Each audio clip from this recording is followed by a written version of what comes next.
चलिए क्वेश्चन लेके write a program to print the name of the month according to the number. तो number के according हम हमें क्या करना है कि मंथ प्रिंट करना है। तो जैसे कि मेन फंक्शन हमने लगाया। अब इसके बाद हमने मंथ में यूजर के द्वारा हमने 1 से 12 के बीच में कोई नंबर हमने इनपुट में ले लिया। तो इसके बाद हमने स्विच केस लगा दिया। अब स्विच केस में हमने मंथ को दे दिया। तो स्विच केस बेसिकली अल्टरनेटिव होता है इफ एल्स का, कि मान लीजिए हमें बार बार ज्यादा इफ एल्स यूज ना करना पड़े, इसलिए हम एक स्विच केस ही लगा देते हैं और उसमें हम केस वैल्यूज डिफाइन कर देते हैं। और जो केस वैल्यू से मैच होता है, जो हम गिवन दिए रहते हैं स्विच केस में इनपुट, तो जिससे मैच हो जाता है तो उसके करस्पॉन्डिंग कोड प्रिंट हो जाते हैं और इसके बाद हम लोग स्विच केस से बाहर आ जाते हैं। बेसिकली इतना काम करना रहता है। तो स्विच केस में हमने मंथ दिया।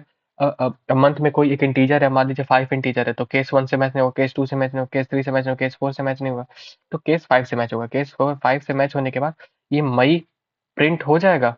इसके बाद ये प्रिंट होने के बाद क्या होगा, इसके बाद हम ब्रेक हो जाएंगे। देखिए यहाँ पे जैसे ब्रेक, तो मई प्रिंट होने के बाद हम ब्रेक कर गए। ब्रेक मतलब हम लूप से बाहर आ गए।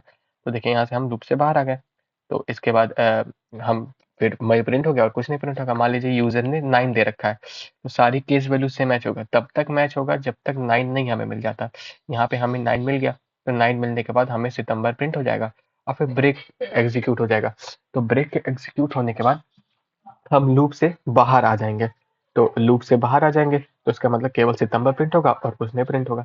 मान लीजिए जो यूजर है, यूजर ने इनपुट दिया 13, तो 13 तो इनवैलिड नंबर है।